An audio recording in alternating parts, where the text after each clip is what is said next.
Hello and welcome everyone to another manga analysis video. The topic of this video will be Chainsaw Man, the gritty and bloody manga made by Tatsuki Fujimoto. Chainsaw Man may on first glance seem like a gory yet simple manga of teenagers fighting monsters, but I think there's a lot more going on beneath its surface. Chainsaw Man to me is a coming-of-age story with an incredibly large scope, while at the same time being a very intimate story, and presents an interesting take on subjects such as power, purpose in life, and conformity.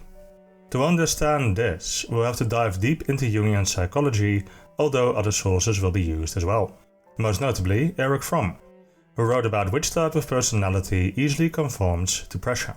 Now, there will be spoilers if you're not caught up with the manga, so be warned, and some segments will be very much not safe for work. But without further ado, let's get started.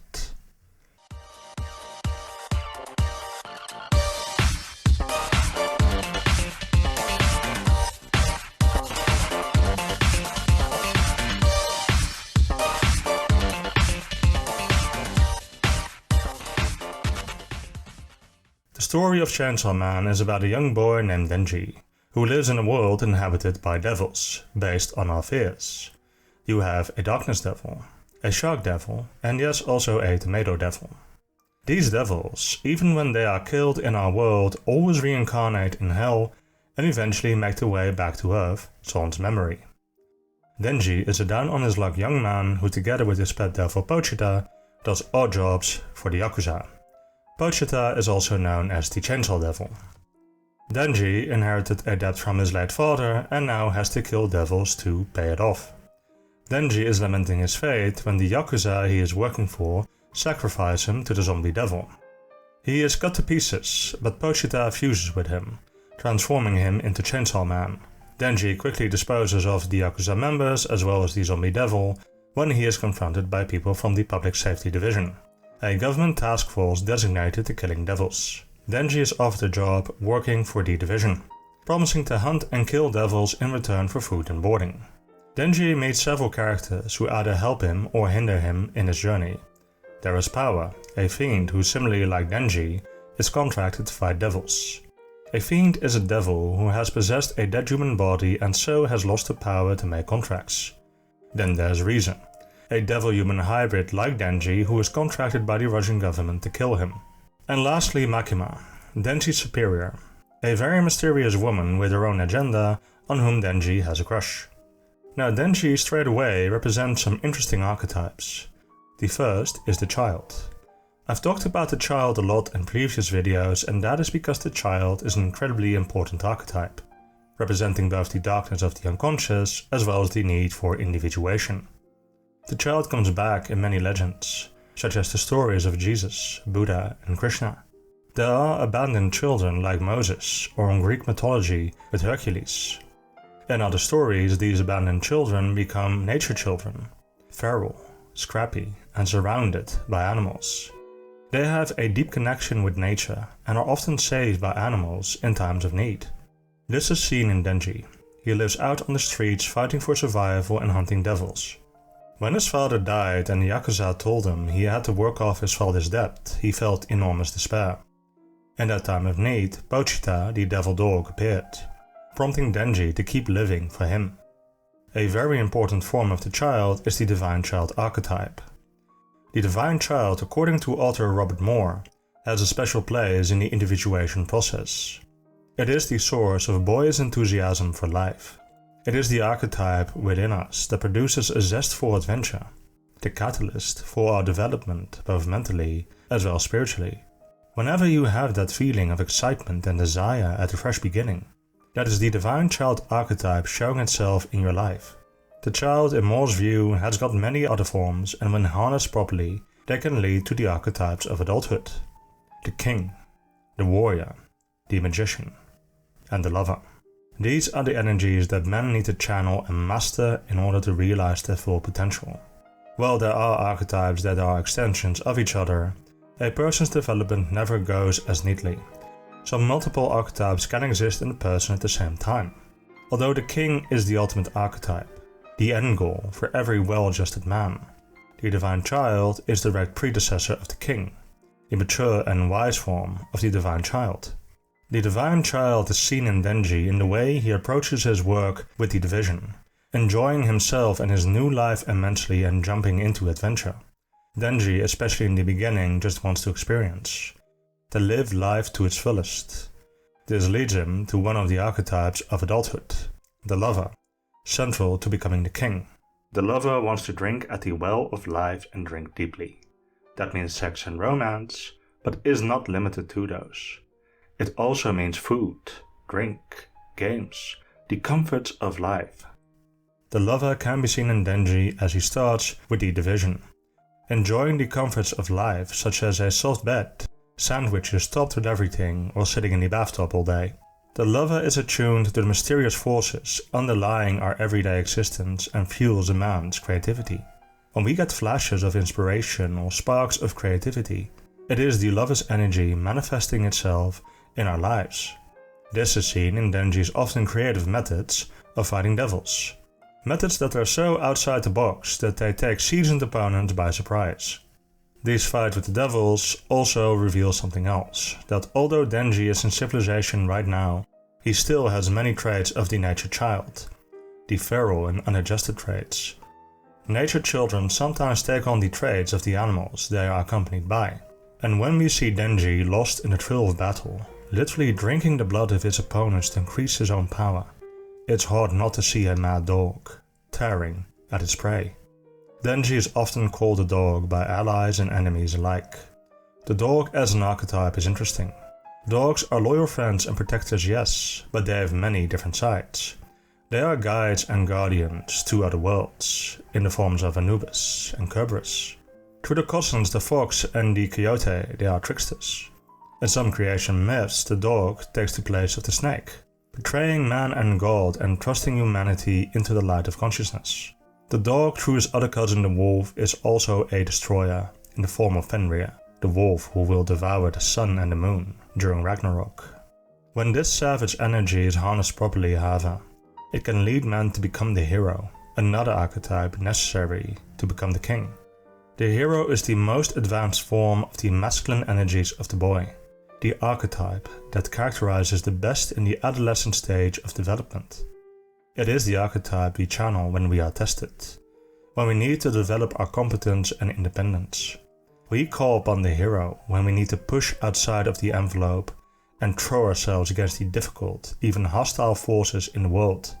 Denji channels the hero when he defends the people against the bad and leech devil.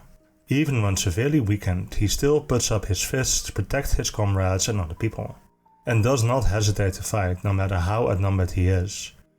The hero throws us up against our limits, against the seemingly intractable, and encourages us to dream the impossible dream that just might be possible after all, if we have enough courage. Sadly, in Denji's case, that dream is to simply touch some titties. Denji, we find throughout the story, is very much driven by his basic needs. The need for shelter, for food, and for sex. This again betrays his base nature. The nature of the dog who does not think but just acts and follows his instincts. Like a dog, Denji also has a submissive streak. This stems from his childhood, doing odd jobs for the Yakuza and being threatened with his life if he didn't do exactly as he was told. Growing up like this, he has never really known a normal life, and so his dream in life is very simple. All he wants is to have a good breakfast, toasted butter and jam, some coffee, and a dessert. And as said, to touch some titties. And these are not the best motivators for a boy's development. In order to become the king, a boy needs something more substantial, a dream, a life's goal to strive for. Denji, however, strongly adheres to these basic needs, which can lead him to fall prey to the addicted lover archetype, the shadow side of the lover. The man who is possessed by the addicted lover is led by his desires. He follows his instincts like a carrot on a stick. His addiction can take many forms. Alcohol, porn, video games, but sometimes in the form of people.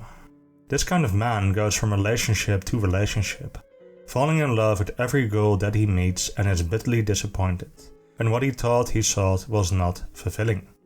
This is also seen in Denji. Throughout the series he has involvement with several women, but they ultimately do not make him happy. Denji projects his desires for a good life onto the women that he meets, and sees them as providers of nourishment, security and love, which corresponds to the first stage of anima development in man's mind, Eve, named after the Genesis account of Adam and Eve. There are more stages, which we will cover in this video. For now, what adhering to the first stage means for Denji is that his entire mental and physical well-being is caught up in his perception of the feminine. Denji's idea is that if he has a first kiss, he'll be alright. If he can touch some titties, he'll be happy. But this is the psychology of an animal mindlessly chasing its own tail, who does not stop to reflect on what he truly wants, who is easily led and fooled by his desires. Because the anima in man's mind is elusive and changes shape like water, and will not just conform to his wishes. She can be a solace to the bitterness he faces in life, but also like a siren or a Lorelei lead him to frightful depths. Confronting and integrating the anima, however, is essential for every man to reach individuation.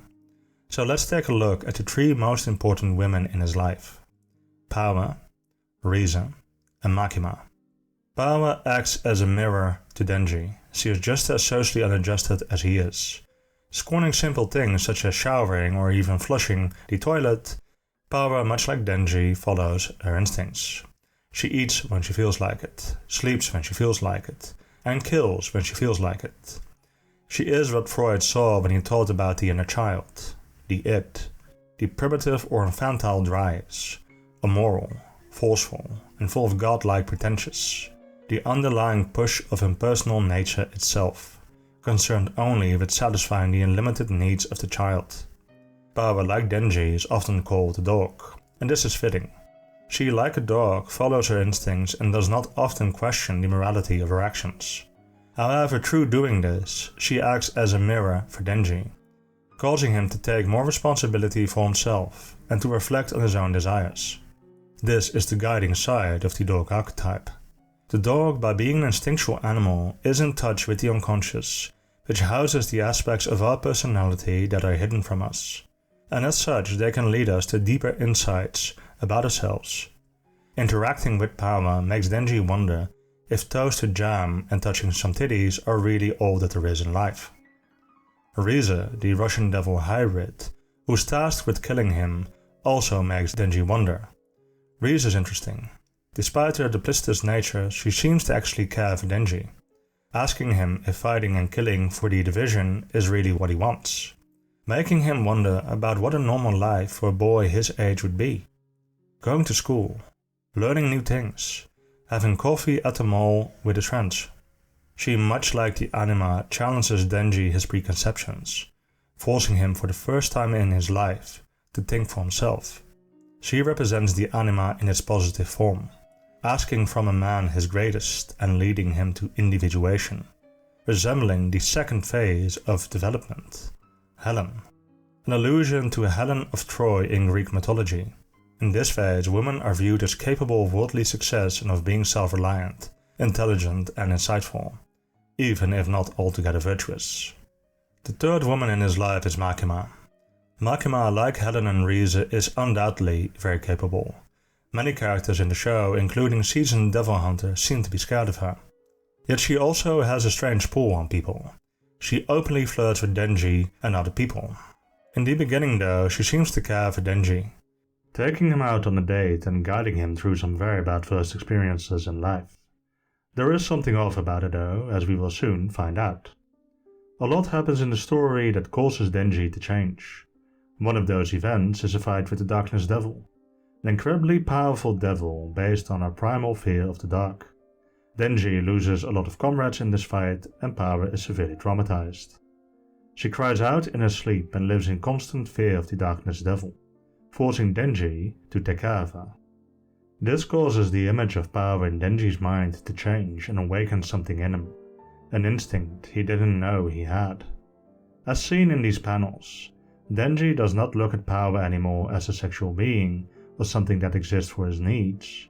He sees her as a person with insecurities and fears just like him. This scene where he drinks Power's blood is not sexual, as it might have been in the past. Rather, it's two scared people giving each other comfort. This is Denji being very close to becoming the king. He has been through the stage of the lover, tasting the fruits of life and rejoicing in it. He has been the hero, enjoying the thrill of battle, but also experiencing the horrors of war. He has now entered the caring and nurturing part of the king's energy. Because the king does care, the king being so confident in his masculinity that he can show his softer side.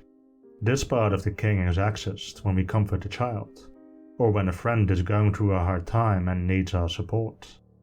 It allows us to be a strong, stable base for those who are momentarily weakened. Denji in this scene is very close to becoming his own man. This moment, however, does not last long, because after this Makima promises Denji that he can go on a trip with her if he does everything she says. Despite all the positive steps, despite all of the life-altering events, despite all of the progress, he cannot seem to escape this woman's influence.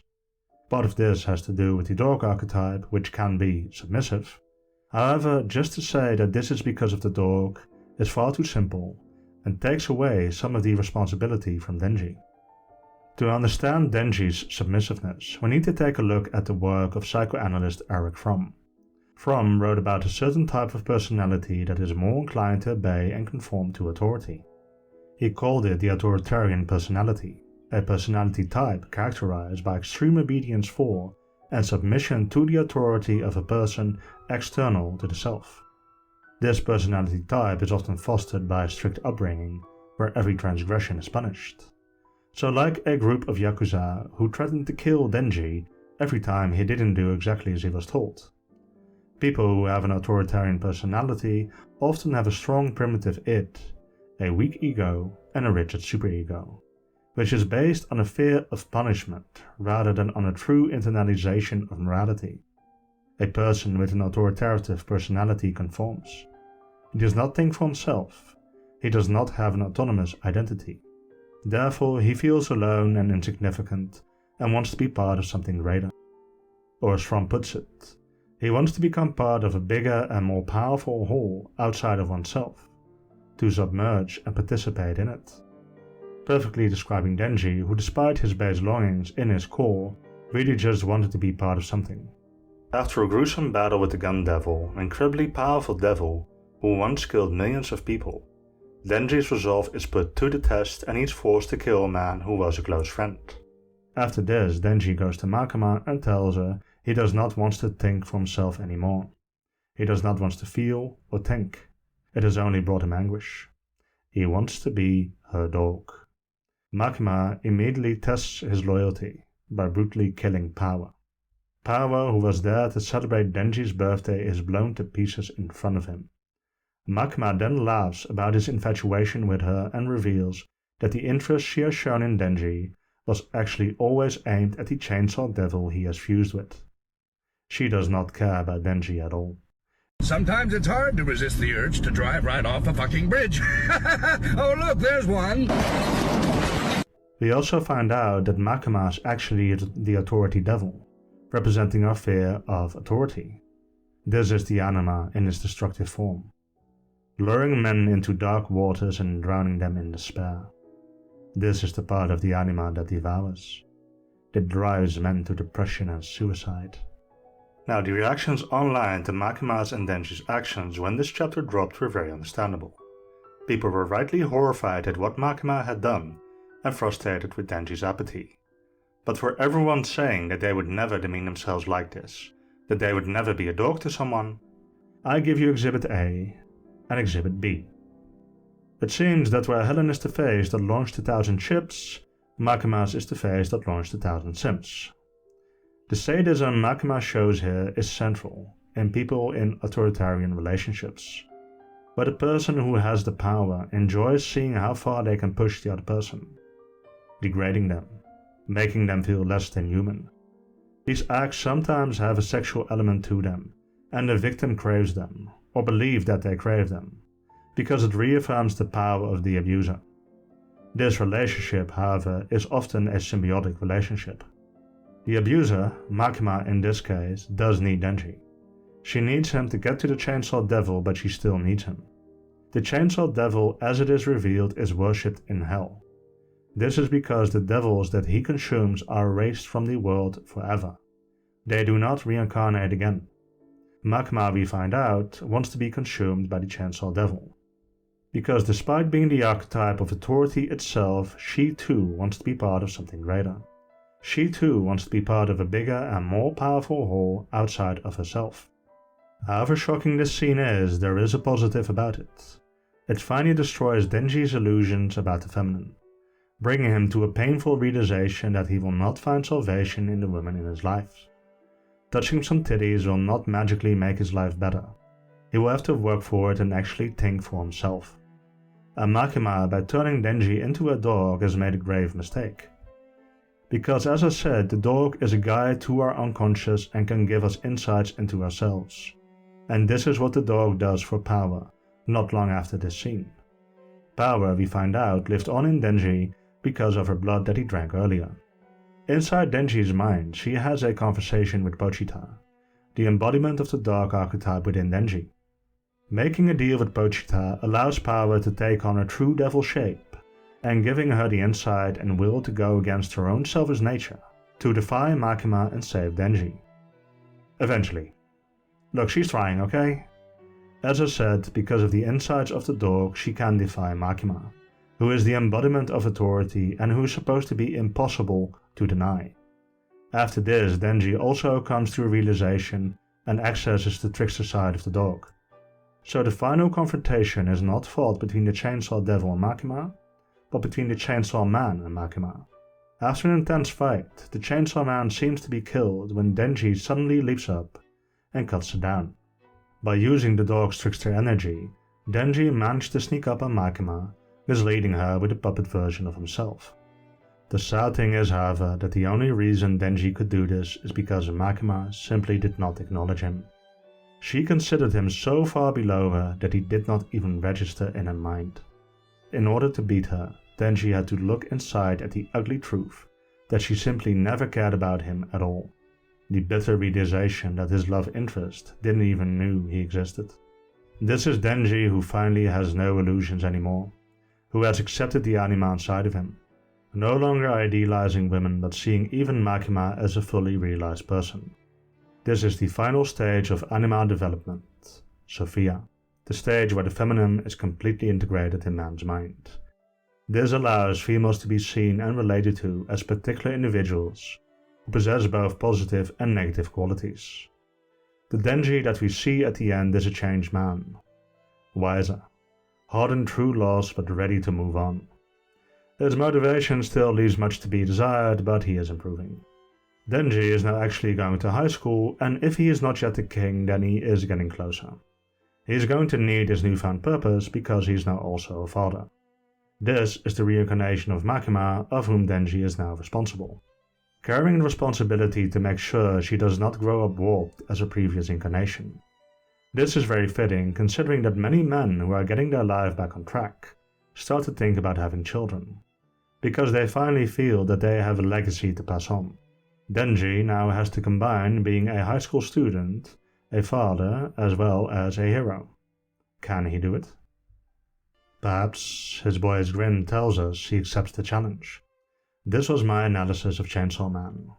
However, this is not the last time you will hear from this story, because as always it is very difficult to see where Fujimoto will take the story, and also because I've primarily talked about Denji and the Chainsaw Man. I've not talked too much about the Chainsaw Devil, who represents something else entirely, something much darker, who, if I'm right, could spell doom for Denji's newfound purpose. For now, however, this was my analysis. I hope you liked it. Like if you liked it. Share if you want, because that does help my channel out. And see you next time.